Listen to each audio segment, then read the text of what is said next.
In front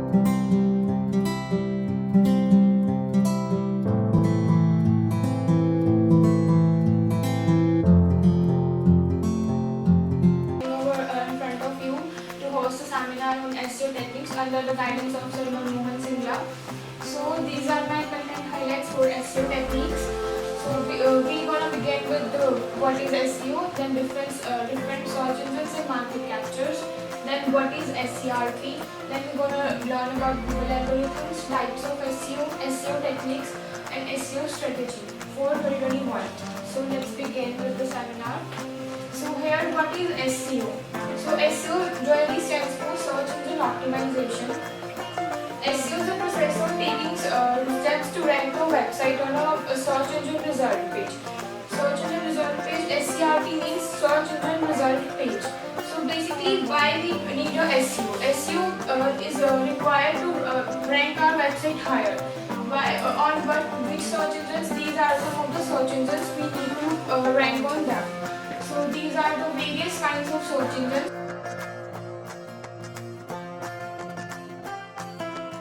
College. You are searching for college for BCom or MBA. So what it does कि ये उन्हीं websites को ऊपर दिखाएगी जो एक्सपोर्ट बेस्ड है, जो कि जिनके एक्सटर्नल लिंक्स भी जो हैं वो एक्सपोर्ट बेस्ड हो। एक कैसे अब आप एक कॉलेज सर्च कर रहे हो तो टॉप 10 कॉलेजेस निकाल रहे हो आप एक लोकेलिटी के, तो आप टॉप 10 कॉलेजेस एक लोकेलिटी के निकाल रहे हो तो उस वेबसाइट पे टॉप 10 कॉलेजेस हैं, प्लस में हर एक का ब्रोशर है और वो आपको उस पेज पे रिडायरेक्ट करती है, हर एक कॉलेज की डिफरेंट पेजेस पे रिडायरेक्ट करती है। तो ऐसी वेबसाइट्स को गूगल अपनी नज़रों में अच्छी वेबसाइट मानता है और एक्सपर्ट पेजेस मानते हैं, क्योंकि वो आपको बहुत सारी इंफॉर्मेशन दे रही है। और प्लस में जो गूगल है ऐसी वेबसाइट को एक्सपोर्ट क्यों मानता है, क्योंकि ये एक एजुकेशन वेबसाइट है और प्लस में आपको अच्छी इंफॉर्मेशन दे रही है, और ऐसी वेबसाइट्स को भी गूगल जो है रैंक करता है। इस हिल टॉक से गूगल का ये मतलब था। देन आता है गूगल फ्रेंड। गूगल फ्रेंड जो है फोकस करता है क्वालिटी पे, क्वालिटी कंटेंट पे, और नेगेटिव यूजर एक्सपीरियंस को रिमूव करता है। ये कैसे? लाइक इफ आप कोई पेज ओपन करते हो, आपको सिर्फ 1 मिनट हुआ उस पेज पे ओपन किए हुए, लेकिन आपके पास एड्स पे एड्स आई जा रही हैं और उस पे जो कंटेंट है वो बहुत थिन है, like less than 1000 words, less than 2000 words का कंटेंट है, एंड स्टिल वो आपको उस लेवल को एड्स दिखा रहा है। तो ऐसे पेज को जो गूगल है उसको गूगल ने उसकी रैंकिंग लो कर दी, ताकि जो हाई क्वालिटी के एसईओ पेजेस हैं वो ऊपर आ सके ऑर्गेनिक रिजल्ट्स में। और बैकलिंक्स, पुअर डोमेन अथॉरिटी क्या होता है कि किसी पेज की पुअर डोमेन अथॉरिटी है, मतलब उसका रैंक भी अच्छा नहीं है और उसकी लिंक क्वालिटी भी खराब है, लाइक वो गलत जगह से लिंक कर रहा है उसको। तो इस तरीके से गूगल ने गूगल पे निकाल के उन सभी पेजेस को रिमूव कर दिया।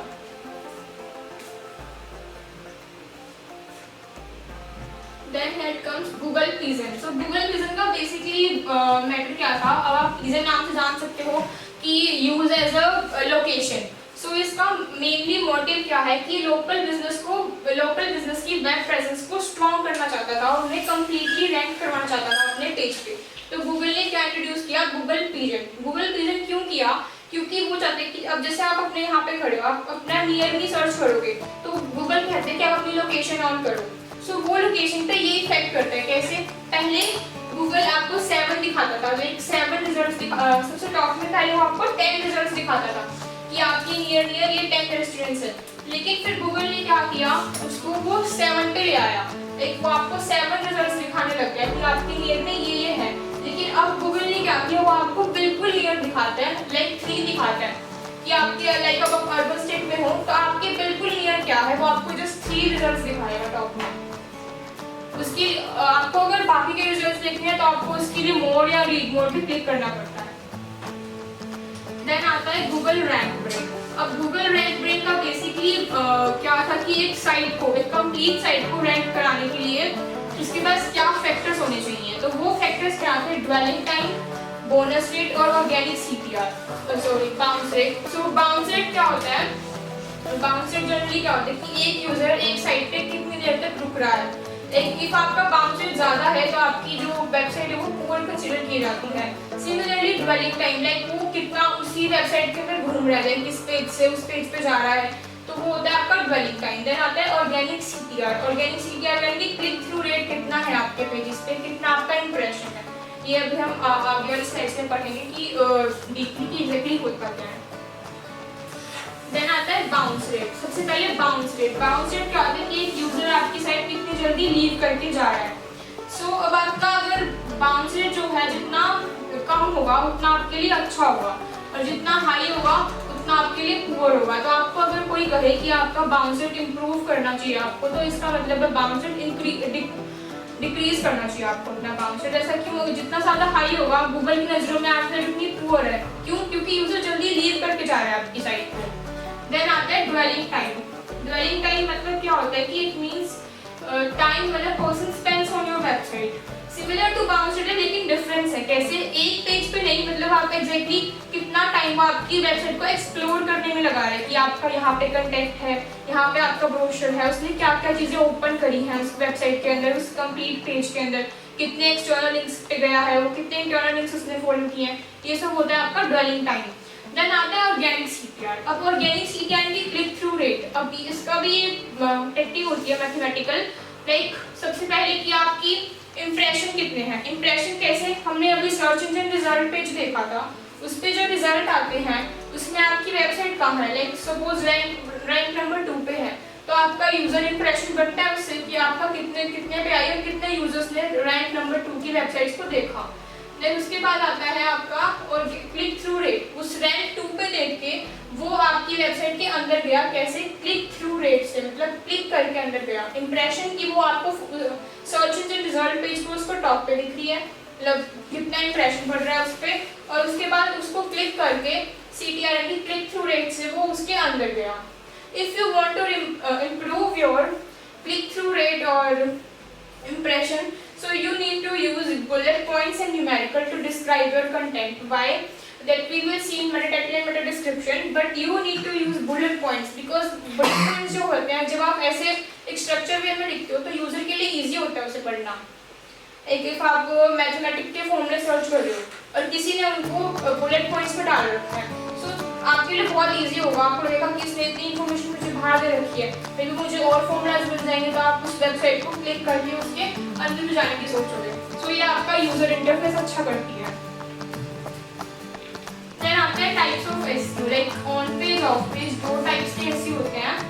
एक होता है ऑन पेज और एक होता है ऑफ पेज। ऑन पेज क्या होता है कि आपकी वेबसाइट जब एक सर्च इंजन पेज पे दिखाई देती है तो उसके ऊपर कैसी दिख रही है, उसका स्ट्रक्चर क्या है, उसकी सब एसईओ की क्या टेक्निक्स लगती हैं, उस पर क्यों इतनी बेटर बनती है। ऑफ पेज की आपकी जो ऑफ पेज की मतलब कि बिना सर्च इंजन के वो कैसे वर्क कर रही है डिपेंड करता है। सबसे पहले आता है ऑन पेज। ऑन पेज में हम ये सब देखेंगे: URL optimization, content optimization, external linking, meta title optimization, meta description optimization और internal linking. So let's begin with URL optimization. So number 1 is URL optimization. सबसे पहले URL होता क्या है? आप किसी भी वेबसाइट पे जाते हो, उसका एक अपना एड्रेस होता है जो कि URL होता है, जिसको क्लिक करके आप एक वेबसाइट को खोलते हो। So the URL generally stand for Uniform Resource Locator, और ये हर एक वेबसाइट का अपना URL होता है। So जनरली हमें किसी पेज का एसईओ करना है, उसकी URL को ऑप्टिमाइज करना है, तो हम कैसे करेंगे? So we start with describe your content. ऐसा URL चूज करो कि आपका कंटेंट डिफाइन हो उससे। Like if I am writing the article on MBA, so what I will do कि मेरा जो URL का नेम हो वो ऐसा हो कि वो उसको डिस्क्राइब करे। लाइक मैं उसमें MBA तो जरूर इंक्लूड करूँगी कि वो MBA का टॉपिक है। क्योंकि ये जो टॉपिक है वो हेल्प करेगा हमको कि हम दोनों तरीके से उसको यूज कर सकें। लाइक कैसे खोलने के लिए भी इजी होगा उसको पकड़ना, और हम भी समझ जाएंगे कि हाँ अगर हम इस पेज को खोलेंगे तो इस पे MBA का ही आर्टिकल आएगा। नेक्स्ट आता है कीप योर URL शॉर्ट। हमेशा अपने URL को शॉर्ट रखो। लाइक आपने कोई आर्टिकल लिखा है, उसमें आपने वेबसाइट्स की नीड्स, इंपॉर्टेंट सब कुछ डाल रखा है, तो आप ये तो है नहीं कि वो सब कुछ URL में स्टफ कर दोगे। आप एक ऐसा आर्टिकल, ऐसा कीवर्ड ढूंढोगे जिससे आप उसको शॉर्टली स्टफ भी कर सको और आप उसके लिए इजीली उसके लिए काम भी कर सको। देन आता है include keywords in URLs। Now अब ऐसा एक कीवर्ड जो आपने पूरे आर्टिकल में यूज कर रखा है, आप उसी तरीके के किसी भी कीवर्ड को जो आपको लगता है कि हाई वॉल्यूम पर सर्च हो रहा है, आप उसे अपने URL में जरूर यूज करो। देन आता है use hyphen to separate words. Hyphens कैसे? लाइक आप एक दो तरह के हाइफन्स यूज करते हो। एक होता है कि डाउनवर्ड हाइफन्स, और एक होता है कि आप स्ट्रेट वर्ड्स को सेपरेट करने के लिए। तो हाइफन्स यूज करने के पीछे मोटिव क्या है? मोटिव है कि मतलब आपको अपना जो क्रॉलर है उसको इजीली पढ़ पाता है, तो वो आपके लिए इजी हो जाता है पढ़ना और क्रॉलर के लिए भी। अगर यही आप वर्ड्स को साथ साथ लिख दो तो आप नहीं पढ़ पाओगे और सिमिलरली क्रॉलर भी नहीं पढ़ पाएगा। तो इसलिए हम क्या करते हैं, हाइफन्स यूज करते हैं किसी भी यूआरएल को सेपरेट करने के लिए। देन आता है use static URL. Static URLs means आप किसी भी तरह के सिंबल्स यूज नहीं कर रहे हैं उसमें, like plus, minus, equals to, question mark. आपको ये कभी भी यूज नहीं करनी चाहिए क्योंकि क्रॉलर को ये बहुत डिफिकल्टी होती है इनको समझने में, तो आपका एसईओ से पुअर हो सकता है। देन आता है बी केयरफुल विद सब डोमेन्स। अब कई बार हम क्या करते हैं कि हमारा जो आर्टिकल होता है हम उसे सब डोमेन पे निकाल देते हैं। ऐसा कभी भी नहीं करना चाहिए, हमें हमेशा सब पेजेस पे फोकस करना चाहिए, ना कि सब डोमेन पे। हमें एक नए आर्टिकल के लिए कभी भी एक नया सब डोमेन नहीं बनाना चाहिए क्योंकि उस सब डोमेन को भी तो अपनी ब्रांड विजिबिलिटी बढ़ाने में बहुत टाइम लगता है। हमें हमेशा उसी वेबसाइट के सब पेज पे काम करना चाहिए, मतलब हमें एक नया सब पेज बना देना चाहिए। उसके सब पेज कैसे, लाइक अब आपका टॉपिक है, कोई भी आप वेब होस्टिंग के या किसी भी चीज पे प्लान करो अपना आर्टिकल, तो उस वेब होस्टिंग का एक सब पेज बना दो रादर देन अ सब डोमेन। उसके बाद आता है लिमिट फोल्डर्स इन यूआरएल स्ट्रक्चर। लाइक आपको वही स्ट्रक्चर अपने मतलब फोल्डर्स को उस यूआरएल में रखो जो उसके लिए यूजफुल है। लाइक अब आप फूड के ऊपर लिख रहे हो लेकिन आप जा किसी और टॉपिक की तरफ रहे हो, लाइक कोई भी और टॉपिक आप उठा रहे हो, तो आपको वो यहाँ नहीं प्लेस करना चाहिए। उन्हीं यूआरएल फोल्डर्स को रखना चाहिए जो आपके लिए यूजफुल है उस यूआरएल के लिए। लेकिन आप एमडी के ऊपर प्लान कर रहे हो तो आप एमडी से रिलेटेड यूआरएल के सारे जो सब पेजेस हैं एक यूआरएल पे डाल सकते हो, अदरवाइज मत डाल। फिर then content properly, structure that content in very good way. Then आता है use headings properly. Headings how, like आप अपनी हेडिंग्स में भी कीवर्ड्स को प्लेस कर सकते हैं। If your heading is you are planning a topic, आपको पता है कि ये टॉपिक्स जो है मेरे यूजर ने सर्च किए हुए हैं और मुझे इनके ऊपर लिखना है और मुझे अपने आर्टिकल में डालना है, तो आप उन्हीं कीवर्ड्स को यूज करके अपने आर्टिकल्स की हेडिंग बना सकते हो, क्योंकि वो बहुत ईजी होता है किसी भी मतलब प्रोडक्ट वीडियोस को क्रॉल करना और उसे ईजिली आपके पेज पे से आपकी रैंक साइट को रैंक कराना। उसके बाद है build up plug free content. What is plug free? Plagiarism free, like आपका कोई भी कंटेंट कॉपी ना हो, लाइक 10 to 12% चलता है बिकॉज मे बी आपने कोई या डेफिनेशन उठा रखी होगी ऐसी जो आपकी प्लग में आ रही है, लेकिन उसके अलावा अगर आपका कंटेंट प्लग में आ रहा है तो वो गूगल ऑटोमेटिकली आपकी रैंकिंग जो है डाउन कर देता है। तो ये था कंटेंट ऑप्टिमाइजेशन। इसके बाद आता है इंटरनल लिंकिंग। हम ऑन पेज पे क्या करते हैं, इंटरनल लिंकिंग कैसे? सपोज आपने पहले से एक आर्टिकल लिखा हुआ है आपकी वेबसाइट पे और वो बहुत अच्छा रैंक कर रहा है, और एक अभी आपने न्यूली आर्टिकल लिखा है उसी से रिलेटेड, अलग नहीं उसी के ऊपर लिखा है, मतलब कुछ डिफरेंट लिखा है, तो आप क्या करोगे, उन दोनों को इंटरनल लिंक कर दोगे। सपोज मैंने और राधिका ने, मैंने लिखा था 10 कीवर्ड प्लानिंग टूल्स और राधिका ने लिखा था how to use that Google keyword planner. So मैंने क्या किया, मेरा आर्टिकल रैंक नहीं कर रहा था लेकिन राधिका का आर्टिकल रैंक कर रहा था, तो मैंने क्या किया, अपने आर्टिकल को इंटरनल लिंक कर दिया। कैसे? जहाँ पे मैं 10 वेबसाइट्स को समझा रही थी कि ये आपके पास कीवर्ड रिसर्च के हैं, तो मैंने वहाँ पे जो गूगल कीवर्ड प्लानर था वहाँ पे राधिका का आर्टिकल प्लेस कर दिया। So if now I search on a rank checker, तो मेरा आर्टिकल राधिका की आर्टिकल की वजह से रैंक कर रहा है। सो दैट मीन्स कि हमने इंटरनल लिंकिंग कर दी, वो यूजफुल भी हो गई और हमारा इंटरनली लिंक भी हो गया एक पेज। सो इंटरनल लिंकिंग क्यों इंपॉर्टेंट होती है कि आप उससे और अच्छी अपने यूजर को जो है इंटरफेस दे रहे हो कि हाँ अगर आप मेरे पेज से पढ़ोगे तो मेरे पास ये ऑप्शंस भी हैं आपको मतलब रीड कराने के लिए और डीपली इंफॉर्मेशन भी है मेरे पास। सो ये होती है इंटरनल लिंकिंग की मतलब जरूरत, और ऐसी इंटरनल लिंकिंग हम कर सकते हैं अपने पेजेस को ऑप्टिमाइज करने के लिए।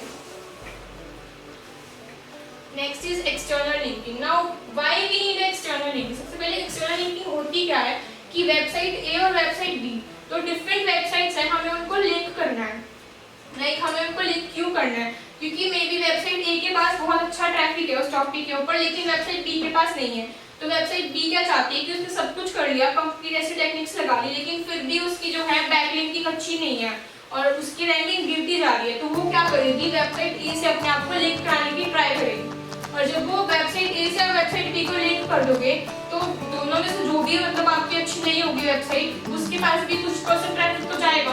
सपोज वेबसाइट ए के पास 100% ट्रैफिक है और इसके पास सिर्फ 50 है, बाय चांस इसके पास 100 है लेकिन इसके पास 60% भी तो हो सकता है after rejoining this both the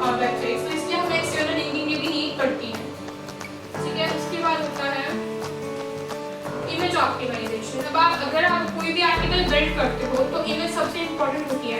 ऐसा नहीं है कि मतलब आप सिर्फ अपना आर्टिकल लिख दिया तो इससे क्या है कि यूजर का इंटरफेस अच्छा नहीं होता तो यूजर उसको नहीं पढ़ता उस आर्टिकल को, तो आपको इमेज तो डालनी पड़ती है। अब लेकिन उस इमेज को भी ऑप्टिमाइज कैसे करें? सपोज समटाइम्स हम इमेजेस सर्च करते हैं हमारे गूगल पे तो वहाँ से भी आर्टिकल्स खुल जाते हैं, तो उसके लिए हमें इमेज ऑप्टिमाइजेशन की नीड पड़ती है।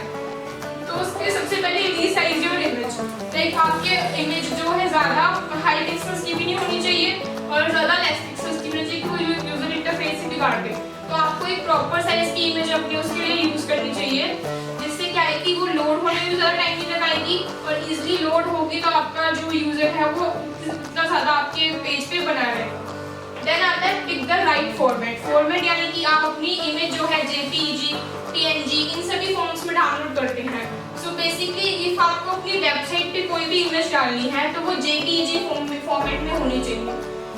पीएनजी में भी हो सकती है, लेकिन इफ आपको उसका टाइम मतलब लोडिंग टाइम कम करना है तो आप उसे मोस्टली जेपीईजी फॉर्म में ही अपलोड करें। देन आता है optimise the image filing. Suppose आपके पास कोई फाइल इमेज है, आपके पीसी में सेव है, आपको फिर उसको अपनी वेबसाइट पे डालना है तो आपको बैकएंड पे उसे भी उसी नेम से सेव करना चाहिए। लाइक अगर मैं एसईओ पे आर्टिकल लिख रही हूँ और मेरे पास एसईओ की इमेजेस हैं, तो अब जो एसईओ की इमेजेस हैं, इमेजेस पे जो हमारे पास उसका नेम है उस इमेज का, ऐसे नहीं है कि आप उसे इमेज 1 इमेज 2 डाल दो, उसे भी डालो कि एसईओ टेक्निक की इमेज है तो एसईओ टेक्निक से ही सेव करो उसे। देन आता है ऑप्टिमाइज इमेज कैप्शन। अब आप अपनी वेबसाइट पे कभी भी इमेज अपलोड करते हो, सपोज चलो वेबसाइट छोड़ दो, अगर आप अपने इवन अपने सोशल मीडिया प्लेटफॉर्म पे कभी भी इमेज डालते हो तो वहाँ पे क्या आता है, आपका इमेज का ऑप्शन आता है कि उसके नीचे कैप्शन। कैप्शन क्यों इंपॉर्टेंट है हमारे लिए कि हम ये बता पाए अपने यूजर को कि एग्जैक्टली वो इमेज डिपिक्ट क्या कर रही है। तो सिमिलरली आप अपना कीवर्ड उसमें प्लेस कर सकते हो ताकि एक तो यूजर को पता लगे कि आपका यूज क्या है और दूसरा वो इमेज आपकी ऑप्टिमाइज भी होगी और उसका कैप्शन भी डल गया।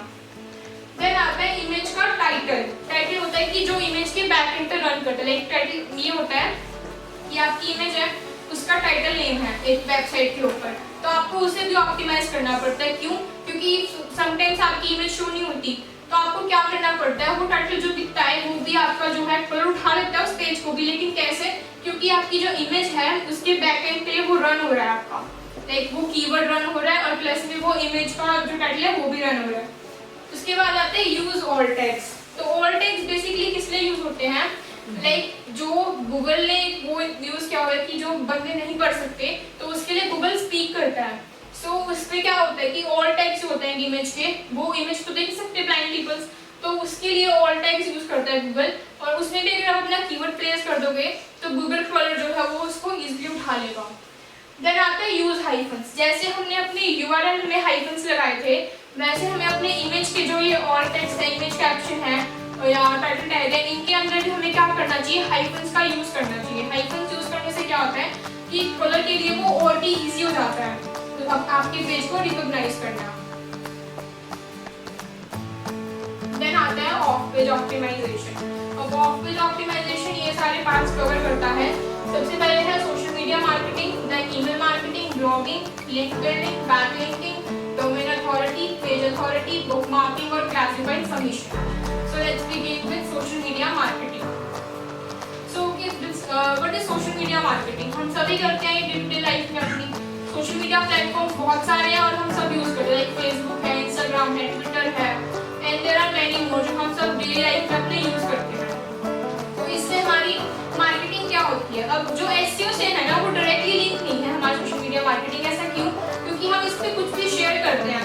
लाइक आज हमने अपना कोई आर्टिकल लिखा, वो हमने इंस्टाग्राम पे शेयर कर दिया एक पिक्चर के साथ कि मैंने ये लिखा है। सिमिलरली आज मैंने कोई आर्टिकल लिखा, मैंने पिनिंटरेस्ट पे डाल दिया उसके लिंक के साथ, तो कोई भी वहाँ पे वो टॉपिक सर्च करेगा तो वो पेज खुल जाएगा।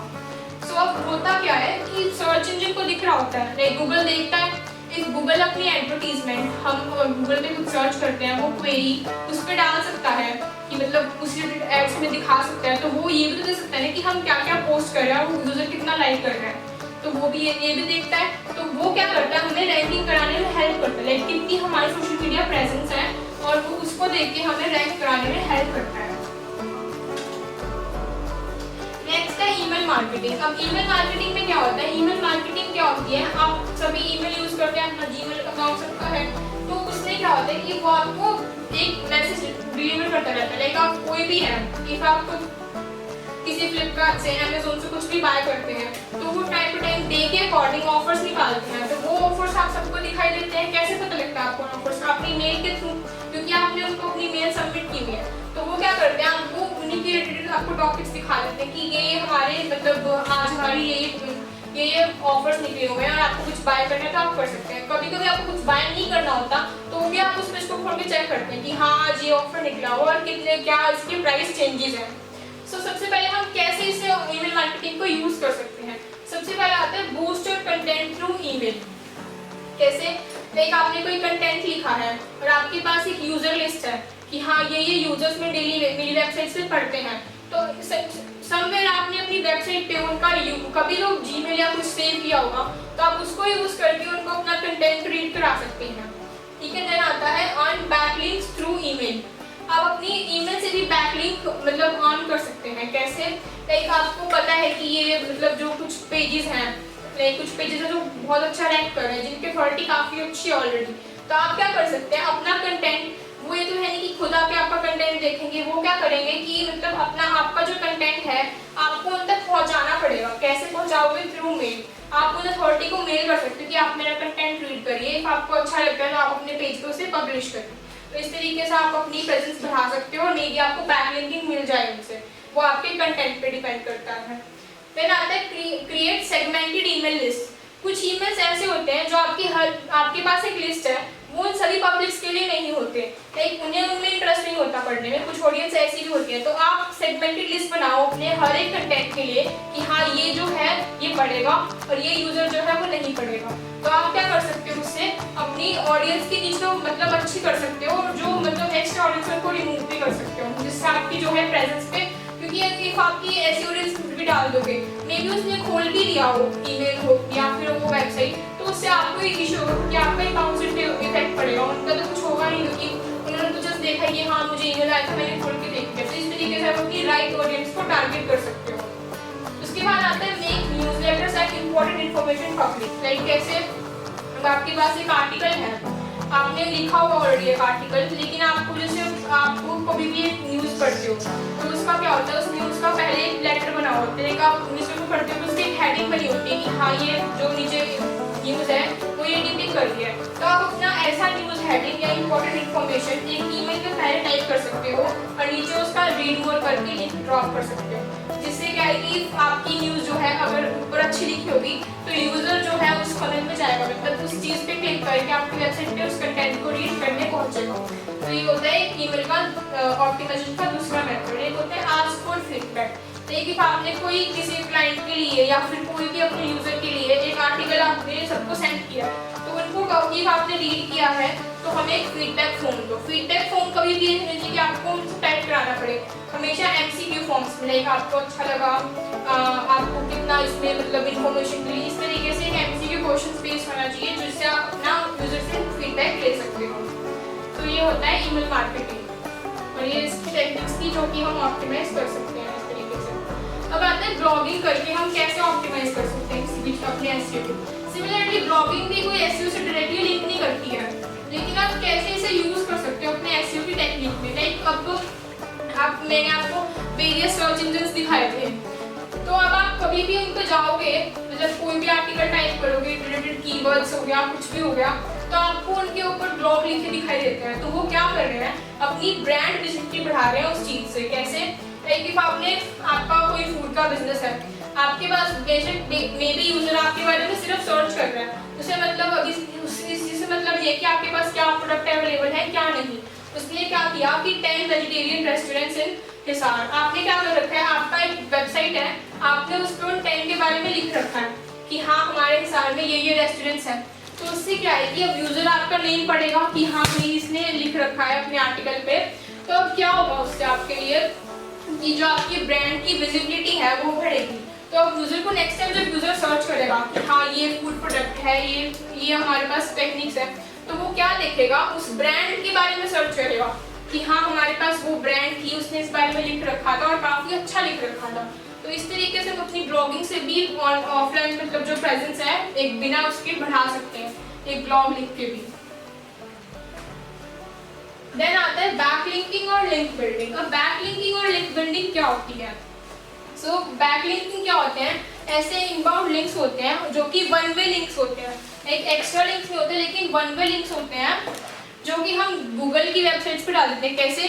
एक हमने कोई आर्टिकल लिखा है तो हम क्या करते हैं, उसे एजुकेशनल वेबसाइट से, एक मैं एमबीए पे आर्टिकल लिख रही हूँ तो मैं क्या करूँगी, ऐसी वेबसाइट ढूंढूंगी जिसपे मैं उन्हें बैकलिंक कर सकूँ, और मतलब मुझे उससे क्या हेल्प मिलेगी कि जितना ज़्यादा बैकलिंक करूँगी उतना ज़्यादा गूगल को दिखेगा कि हाँ ये आर्टिकल यहाँ प्लेस हो रखा है और यहाँ पे यूजर ने अलग से पढ़ रखा है, यहाँ पे यूजर ने अलग से पढ़ रखा है। तो गूगल क्या ट्राई करेगा कि मैं उसे एक ही जगह आर्टिकल दे दूँ, वो भी रैंक करा दूँ। तो ये हमारी बैकलिंकिंग जो है ऐसे हमें रैंक करने में हेल्प करती है। और बैकलिंकिंग की वजह से हमें higher organic search engine results, मतलब कि हम उस पर हाई जो है रैंक कर सकते हैं।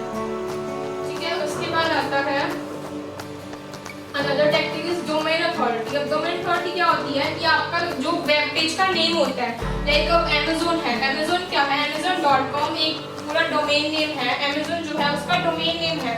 अब उसकी अथॉरिटी क्यों अच्छी है? क्योंकि वो आपको अच्छे प्रोडक्ट्स प्रोवाइड कराता है। तो इस तरीके से जो डोमेन नेम है, सबसे पहले तो डोमेन अथॉरिटी आपका डोमेन नेम हुआ करता है, कितना अच्छा लिया हुआ है और कितना उसकी मतलब वैल्यू है। फिर आता है उसका कंटेंट ऑप्टिमाइजेशन, जो आपका डोमेन नेम है उस पेज पे जो कंटेंट ऑप्टिमाइज है वो कितना अच्छे तरीके से ऑप्टिमाइज है। उसके बाद आता है डोमेन अथॉरिटी के लिए उसके लिंक्स। एक आपकी डोमेन अथॉरिटी आपको अच्छी करनी है तो हमेशा मैंने आपको बताया था कि जो लिंक्स होते हैं वो ब्रोकर लिंक से अपनी वेबसाइट को कभी भी अटैच मत करो। एक आपका लिंक जो है HTTP का है और एक आपका लिंक है HTTPS, यानी कि एक वेबसाइट तो सिक्योर है और आपका पेज आपको HTTP पे मतलब कि किसी अनसिक्योर वेबसाइट पे डिलीवर कर रहा है। तो ऐसे लिंक्स हमें कभी भी नहीं करने चाहिए क्योंकि वो हमारी डोमेन अथॉरिटी को पुअर करेगा।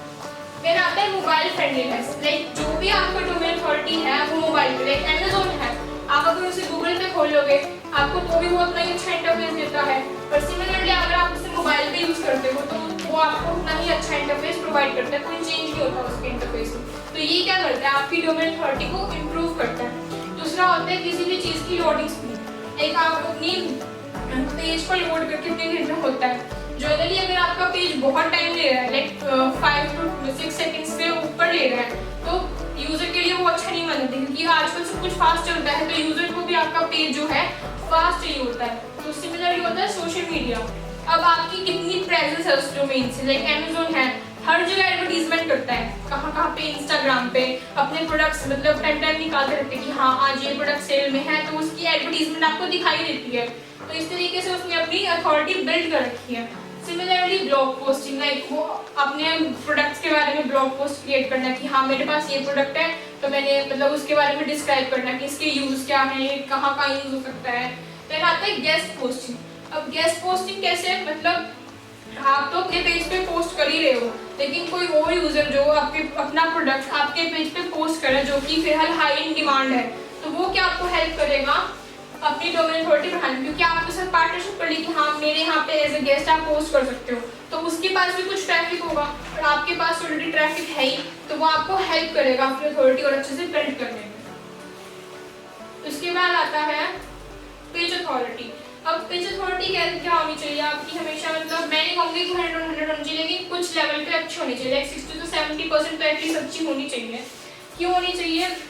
जो पेज अथॉरिटी है, लाइक आपका पेज जो आपका एक वेबसाइट है उस पर जो आपका पेज है वो कितनी देर में लोड हो रहा है, लाइक कितना टाइम ले रहा है वो लोड होने में, ये भी एक ऑप्शन होता है आपकी पेज अथॉरिटी पे डिपेंड करने का। और उसे आप कम कैसे कर सकते हैं, मतलब आप अपना जो उस पर इमेजेस वगैरह जो मैंने आपको ऑन पेज बताया था आप उनको ठीक करके एक उन टेक्निक्स को यूज करके अपनी पेज अथॉरिटी बिल्ड कर सकते हैं, जिससे आपका मतलब 10 on 10 तो नहीं कह सकते लेकिन लाइक 70-60% कुछ तो चेंजेस आएंगे जिससे आपकी पेज अथॉरिटी और यूजर इंटरफेस अच्छा हो जाएगा।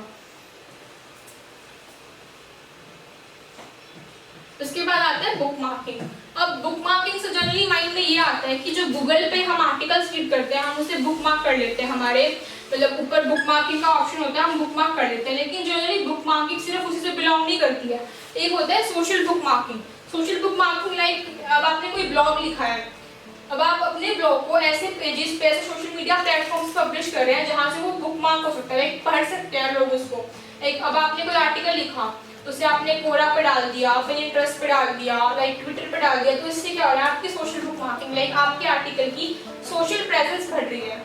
तो इससे क्या होता है कि ये आपकी एसईओ की अलग टेक्निक है जो आपको हेल्प करती है अपने आर्टिकल, लोगों को अपनी विजिबिलिटी बढ़ाने में और अपने आर्टिकल तक रीच करने में। एक इसमें केस स्टडी ये है, एक मतलब काफ़ी पुरानी सोशल बुक मार्किंग शुरू कैसे हुई। यहाँ पे क्या हुआ कि अप्रैल 1996 में एक ऐसे मतलब किसी कॉलेज स्टूडेंट ने क्या किया, अपने ही मतलब अपने फ्रेंड्स को ऐसे ही एक ऐप बना के, एक वेबसाइट बना के उस पर अलग अलग तरह के आर्टिकल्स डालने शुरू कर दिए, अपने फ्रेंड्स के साथ शेयर करने शुरू कर दिए, क्योंकि उसे चाहिए था एक इंडेक्स बेस कि हाँ मैंने एक दिन में इतने आर्टिकल्स पढ़े, और उसके फ्रेंड्स को भी वो हेल्प कर रहा था। तो अब उसे हेल्प कैसे मिली कि 2005 में, जिससे क्या होता है कि जो रीडर्स इस प्लेटफॉर्म को यूज कर रहा है वो वहाँ से भी आर्टिकल पढ़ सके, ना कि सिर्फ गूगल से। तो इस तरीके से ये अनदर ऑफ पेज टेक्निक है। ये कुछ social media book marking sites है, लाइक फेसबुक हो गया, ट्विटर हो गया, यूट्यूब हो गया, पिनिंटरेस्ट हो गया, कोरा भी है इसमें। Then after classified submission.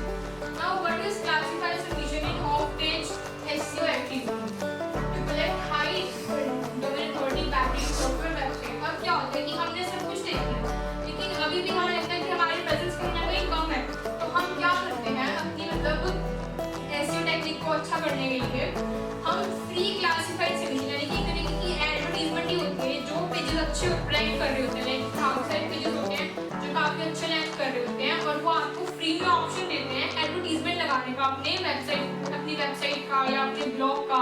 तो आप क्या कर सकते हो, उन पे अपनी एडवर्टीजमेंट लगा सकते हो। लाइक अब कभी आपने जैसे कोई न्यूज चैनल या किसी भी वेबसाइट को स्क्रॉल किया था, बिल्कुल एंड में अगर आप उस पर जाते हो तो वहाँ पे कुछ ऐसे आर्टिकल्स और होते हैं जो उसने लिखे होते हैं, बेशक उसने ना लिखे हो लेकिन किसी और साइट में लिखे